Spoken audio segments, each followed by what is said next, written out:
Je vais t'avouer un truc, j'ai arrêté le régime paléo. Ça fait un peu plus de 2 mois que je m'étais lancé là-dedans, je t'en avais un peu parlé dans une autre vidéo il me semble. Mais après 2 mois et demi d'expérimentation, je me rends compte que c'est pas un régime pour moi et je t'explique pourquoi juste après ça.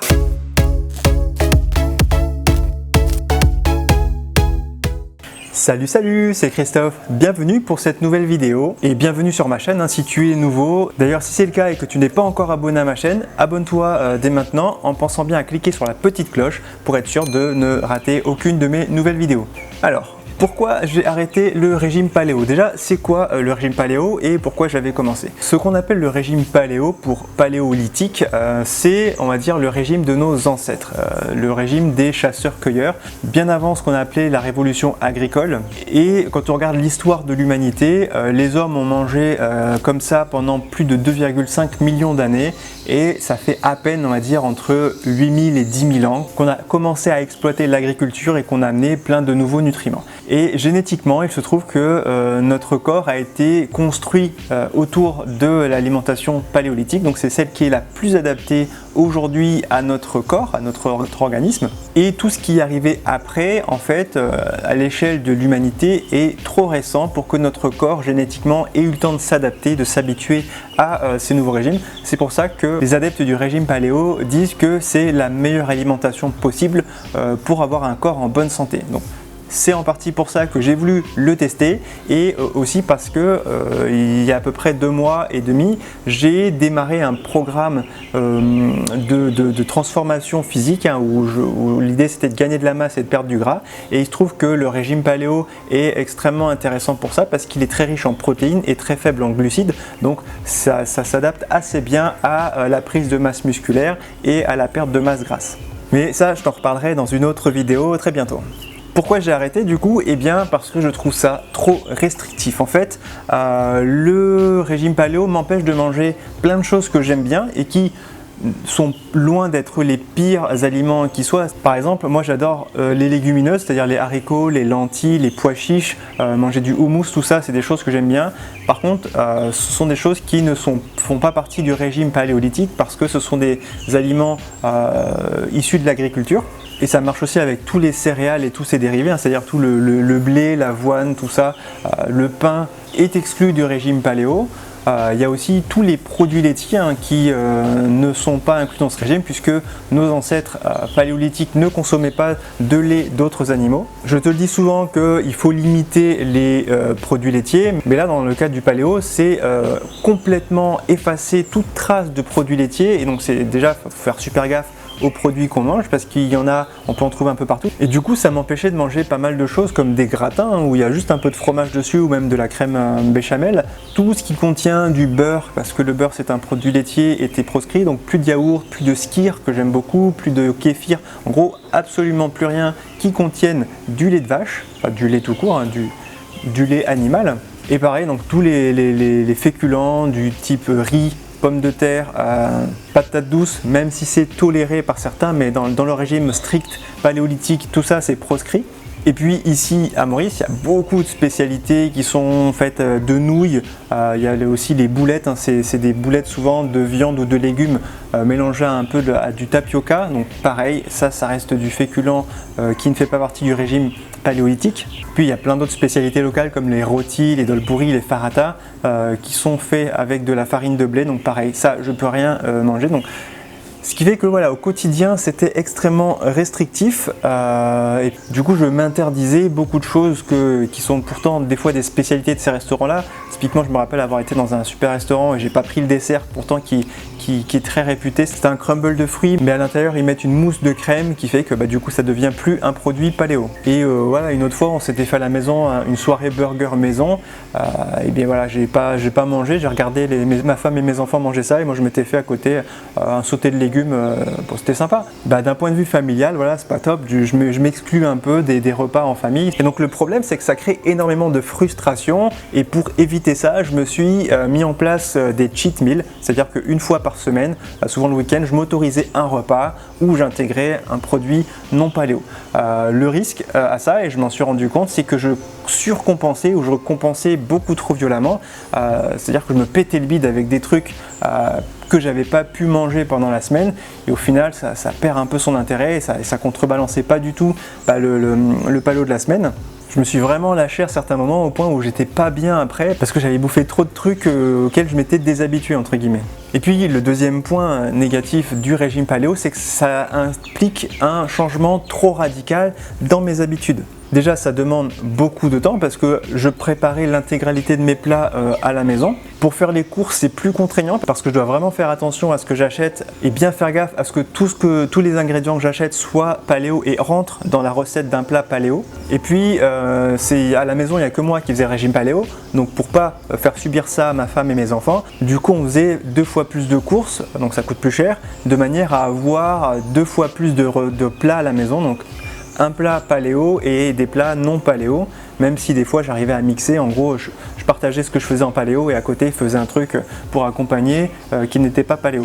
Et puis il y a certains aliments qui sont très intéressants d'un point de vue paléo, mais qui sont très difficiles à trouver ici à Maurice, ou alors qui sont très chers. Du coup, moi je me limitais, je m'empêchais d'acheter ces aliments parce que ça faisait encore plus exploser la facture des courses. Ce qui fait que je me suis restreint à un nombre assez limité d'aliments que je mangeais tout le temps. Donc c'était pas très varié et c'était surtout pas très équilibré d'un point de vue micronutriments, ce qui fait que j'ai dû me supplémenter. En gros, j'ai acheté des compléments alimentaires à base de vitamines, d'oméga 3 et de minéraux parce que mon alimentation ne couvrait pas tous mes besoins. Donc typiquement, j'ai observé que mon alimentation c'était vachement appauvrie en calcium. Même si je mange peu de produits laitiers, je mange quand même des aliments qui apportent beaucoup de calcium animal.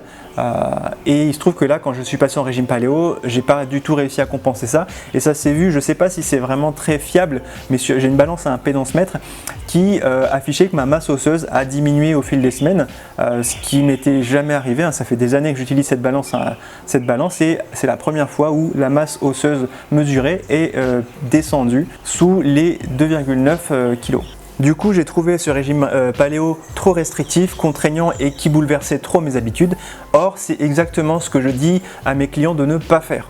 Quand on se lance dans un rééquilibrage alimentaire par exemple, il faut que ça s'intègre très bien dans notre quotidien, dans nos habitudes, que ça soit pas contraignant et surtout que ça soit un truc qu'on puisse tenir sur le long terme.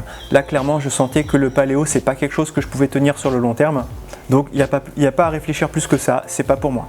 Et l'alimentation reste un plaisir, on doit pouvoir se faire plaisir et là du coup je m'empêchais de me faire plaisir pour suivre ce régime paléo et du coup voilà, c'est pour ça que j'ai décidé d'arrêter. Quelques autres désavantages qui sont purement liés au régime paléo, comme je te disais, c'est très riche en protéines, notamment protéines animales, ce qui rendait ma digestion plus longue, plus lourde, notamment le soir avant de m'endormir je mangeais pas mal de protéines, donc ça me perturbait un peu mon sommeil, du coup ça augmentait aussi la fatigue de mon organisme parce que la digestion des protéines c'est très énergivore et du coup quand je mange beaucoup de protéines mon corps se fatigue davantage. Et puis bizarrement, comme je te disais, ce régime paléo je m'étais lancé dans le but d'accroître ma masse musculaire pendant mon programme de transformation.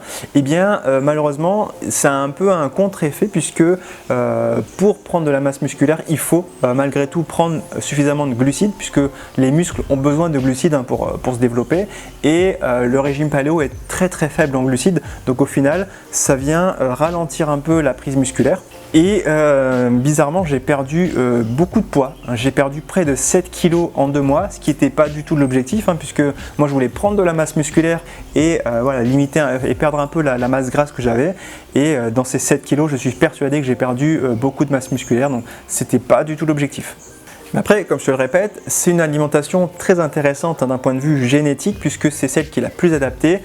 Quoique, encore, on peut se poser des questions puisqu'aujourd'hui, les aliments modernes sont quand même très appauvris, notamment à cause de des cultures intensives, l'appauvrissement des sols, tout ça fait que, par exemple, on a mesuré que les pommes cultivées il y a 100 ans étaient 50 fois plus nutritives que les pommes qu'on trouve aujourd'hui sur le marché. Donc ce qui fait qu'au final, même si on suit strictement le régime paléo, il n'est plus équilibré. Du coup, c'est quasiment indispensable de prendre des compléments alimentaires et ça perd son intérêt de manger paléo et purement naturel si derrière il faut prendre des compléments alimentaires. Mais après, ça reste une expérience positive puisque du coup j'ai essayé de comprendre pourquoi certains aliments étaient interdits, c'était quoi l'impact sur l'organisme. Typiquement pour tous les légumineuses que sont les lentilles, les haricots, les pois chiches, tout ça. Ils sont intéressants parce que souvent riches en protéines, mais ils contiennent aussi des composés, notamment l'acide phytique, qui vient venir perturber un peu les intestins, ça vient augmenter le niveau d'inflammation dans les intestins, ça vient empêcher l'absorption de certains nutriments des autres aliments. Donc c'est pour ça qu'ils sont pas top d'un point de vue génétique. Ils perturbent la digestion entre guillemets, même si à côté de ça, ils apportent quand même d'autres micro et macronutriments intéressants. Donc maintenant je vais reprendre la consommation de ces aliments-là, mais je vais faire attention aux quantités encore plus que ce que je le faisais avant. Et puis j'ai appris du coup à fabriquer mes propres laits végétaux. Je faisais mon lait d'amande, mon lait de noisette maison, et du coup je récupérais de la poudre d'amande ou de la poudre noisette pour mettre dans d'autres recettes. Et c'était des produits entièrement naturels, sans aucun additif, puisque je les faisais moi-même maison, après avoir acheté des amandes de qualité et bio, sans trace de pesticides ou autres produits conservateurs. L'autre avantage que je retiens, c'est que du coup ça m'a poussé à aller essayer des nouveaux aliments que j'avais pas l'habitude de manger jusque-là, et du coup j'ai découvert des nouveaux trucs que j'aimais bien. J'ai appris à fabriquer moi-même mon pain paléo, donc c'est un pain sans farine de blé, donc sans gluten, sans lactose, sans sucre, sans tout ce que tu veux, donc un pain qui est quand même très intéressant. Puis le régime paléo m'éloigne vraiment au maximum de tous les produits industriels, transformés, raffinés, de toute la malbouffe entre guillemets, même si en général j'ai tendance à faire attention, mais là du coup pendant ces 2 mois j'ai exclu absolument toute alimentation industrielle, et ça c'est très positif. Mais au final, quand je vois l'impact que ça a sur mon organisme, sur ma santé, sur mon énergie, j'ai pas trouvé une énorme amélioration par rapport à avant, notamment si je compare au jeûne intermittent que j'ai démarré il y a un peu plus de 2 ans et demi maintenant. Ça pour le coup, ça a vraiment changé mon quotidien, ça a changé ma qualité de vie, ça a changé mon énergie. Donc ça c'est quelque chose qui est peu contraignant pour moi, donc que j'ai mis en place et que je pratique tous les jours depuis 2 ans et demi, et ça je pense que je me vois vraiment continuer ça encore des années, puisque ça s'est très bien intégré à mon quotidien, alors que le régime paléo pas du tout, et surtout les bénéfices apportés par le régime paléo ne compensent pas, on va dire, tous les désavantages que moi j'ai remarqués.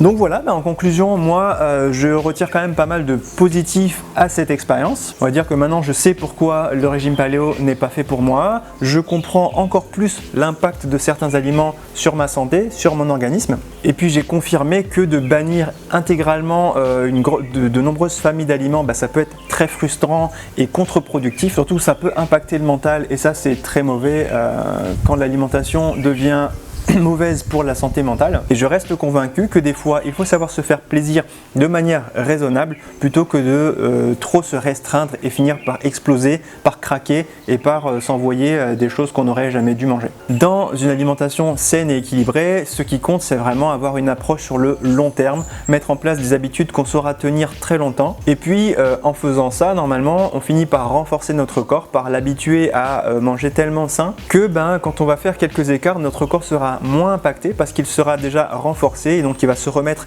plus facilement et plus rapidement des quelques écarts qu'on pourrait avoir. Parce que plus ton corps sera fortifié par des habitudes saines, et plus il récupérera vite des quelques faux pas que tu pourrais faire. Si ce genre d'analyse ou des expériences que je fais et les résultats que je te partage t'intéressent, parce que ça peut te servir à comprendre toi aussi comment ça fonctionne et te faire gagner du temps, si tu n'as pas envie de faire ces expériences par toi-même, je t'invite à t'abonner à ma newsletter quotidienne dans laquelle je partage tous les jours à ma liste de lectrices et de lecteurs. Ils sont plus de 2800 aujourd'hui à recevoir mes mails tous les matins. Ce sont des mails que j'écris chaque jour, il n'y a aucune séquence automatisée, je les écris avec amour et pour partager le maximum de valeur, d'informations, d'actualités autour de la nutrition, mais aussi de l'activité physique et du sommeil. Tout ça pour apprendre à entretenir ton organisme, ta santé, ton énergie, ta vitalité, dans l'objectif d'avoir la qualité de vie la plus optimale possible Alors pour t'abonner, rien de plus simple, il te suffit de cliquer sur le premier lien que tu trouveras sous cette vidéo dans la description. Ensuite, tu remplis le formulaire avec ton adresse mail et tu recevras dans les quelques minutes qui suivent